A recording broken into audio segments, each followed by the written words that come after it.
결제, 뭐 QR로 해서 가상자산 사고 파는 뭐 이런 것들이 활성화되던 과정에서 뭔가 느끼신 점도 있을 것 같고 그 중에 일부는 분명히 제주와 겹치는 산업적인 또 함의가 있을 것 같은데요.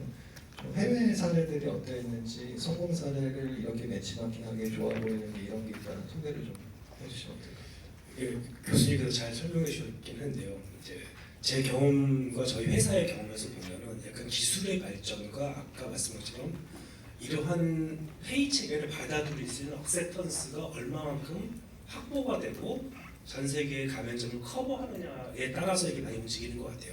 사실은 저희가 오래되면 오래되고 하지만 굉장히 짧은 회사입니다. 이제 생긴 지는 2016년에 저희가 생겨서 이제 한 8년 된 회사인데 그 8년 사이에 고객이 거의 한 1억 8천만 명 정도 지금 사용을 하고 있는데 저희가 처음 이 회사를 만들 때는 가상자산 자체를 사고 파는 거에 좀 초점을 맞춘 것이 아니라 모든 고객들이 앞으로 나올 미래의 화폐를 어떻게 하면 생활에 쉽게 사용할 수 있는가라는 페이먼트 차원에서 먼저 접근한 저희 회사입니다.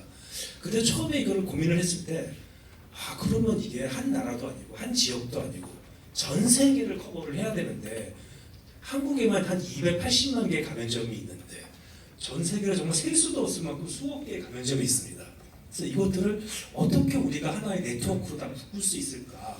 근데 거기에는 너무 많은 시간과 노력과 자원이 필요한 거죠. 그래서 고민하에 생각해봤더니 이미 물론 기존의 어떤 전통적인 시스템이긴 하지만 비자나 마스터 같은 해외의 어떤 결제 네트워크 스킴은 수십 년간의 노력을 통해서 전체 가맹점들을 그 네트워크 하에 다 지금은 어스턴스로 만들어놨습니다. 그래서 해외 나가실 때 비자나 마스터카드를 갖고 나가시면 웬만하면 거의 99.9% 카드면서 다 결제가 되거든요. 그래서 처음에는 저희가 결제를 시작할 때 아무래도 고객들이 가상자산을 실제 생활에서 결제하는 게 가장 빨리 하려고 한다면은 이 카드 네트워크 스킴과 그 협업을 통해 갖고 손쉽게 사용할 수 있게 해야겠다라고 해서 물리적으로 지금 쓰시는 카드에 가상자산을 얹어서 사용할 수 있는 카드를 전 세계 최초로 저희가 발급을 했습니다. 그래서 고객들이 예를 들어 지금 자기 가상자산 지갑 안에 최근에 많이 들으신 이더리움이 됐던 비트코인이 됐던 자기가 갖고 있는 가상자산이 있다고 한다면 카드를 쓸 때 이 가상자산들을 그 각각의 국가의 커런시로 리얼타임으로 트랜스퍼를 컨버트를 해갖고 그 카드에 이제 미국이면 미국 달러, 호주면 호주 달러, 싱가포르면 싱가포르 달러로 적립을 해드려서 어느 나라에서나 쓸 수 있게 그렇게 하는 책을 먼저 시작을 했고요. 근데 이제 그렇게 하다 보니까 하나의 고민점은 그거였습니다. 실질적으로 고객과 가맹점한테 더 추가적인 혜택을 드려야 되는데 기존에 있던 망을 그대로 쓴다는 관점은 기존에 있던 플레이어들이 다 그 자리에 앉아 있고 그 안에서 발생하는 수수료들과 여러 가지 비용적인 측면들은 하나도 없어진 게 아니었어요. 다만 고객이 가상자산을 결제에 쓸 수 있다는 편리성만 더해진 거지 가맹점 측면에서 봤을 때 이게 과연 기존 카드보다 다른 것보다 싸졌냐? 고객 입장에서 봤을 때 이게 더 많은 혜택이 돌아오냐? 라는 측면에서 모든 비용 구조가 바뀌지 않았던 거죠.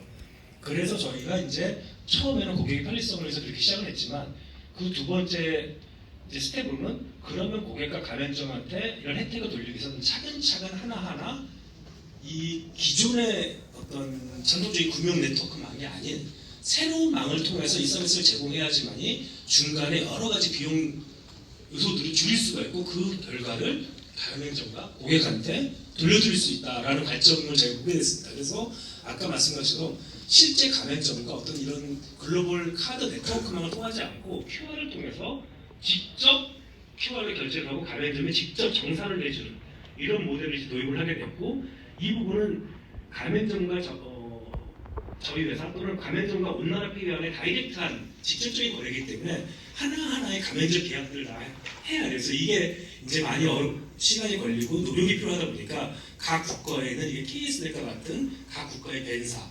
피지사와 이런 매입 계약들을 통해갖고 가맹점들을 유치를 하고 그걸 통해서 약간 카드 프로세싱에 관련된 비용을 줄이고 이제 그런 부분들을 가맹점 수준도 낮춰드리고 그 다음에 고객한테 혜택을 드리고 그 다음에 가맹점과 사실은 이런 발급사라든가 할 때 결국 자금 행사를 하게 됩니다. 가맹점에서 카드를 쓰면 가맹점은 그 자금을 받게 되거든요. 근데 한국 같은 경우는 보통 카드사가 하고 나면 D 플러스 2일, 3일 이때 받습니다. 근데 국경 간 결제에서는 거의 한 달 후에 받게 돼요. 왜냐면 이거를 뭐 비자라는 회사로 보내고 비자가 다시 각 국가의 은행을 보내고 각 국가의 은행들이 다시 가맹점으로 정산해준 이 프로세스가 굉장히 깁니다. 그러면 이 얘기는 뭐냐면 가맹점이 뭔가를 팔았을 때 한 달 뒤에나 대금을 받을 수가 있는 거예요. 그러면 조그만 가맹점들은 얼마나 많은 유동성, 자금 조작의 문제가 있다는 거죠. 그래서 이 부분을 좀 더 빠르게 할 수 있는 부분이 뭐냐? 결국 블록체인이 없는 거죠. 그래서 이 블록체인을 도입을 해서 이렇게 자금을 전환하는 것이 아니라 다이렉트하게 결제가 일어나면 오늘 화두가 되고 있는 스테이블 코인을 통해서 리얼타임으로 가맹점한테 즉시 정산이 들어갑니다. 이렇게 되면 거의 우선 이제 온체인 트랜스퍼를 통해 갖고 네트워크가 가는 시간이 있죠. 보통 1분에서 3분 사이에 가맹점한테로 입금이 됩니다. 그 문제가 어떤 결과를 아니면 가맹점들이 카드를 받았을 때 한두 달 후에 받던 돈들을 이제 일상분에 받게 되는 거예요. 엄청나게 많은 이제 그런 BPT 유동성의 어떤 사이클이 굉장히 줄어드는 걸 저희가 보게 됐고, 그런데 그럼 이것도 사실은 아직 이 기술에 뒤처진 거죠. 최근에는 이 블록체인이라는 생태계가 생기면서 월렛을 바로 결제가 됩니다.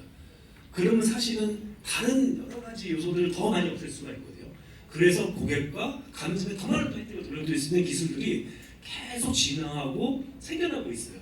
그래서 거기에 맞춰서 저희 회사들도 그런 기술과 그런 플랫폼에 맞춰서 변화에 맞춰서 이런 결제 프로세스도 계속 이볼빙하고 혁신되고 있다라고 말씀을 드리고 있을 것 같습니다.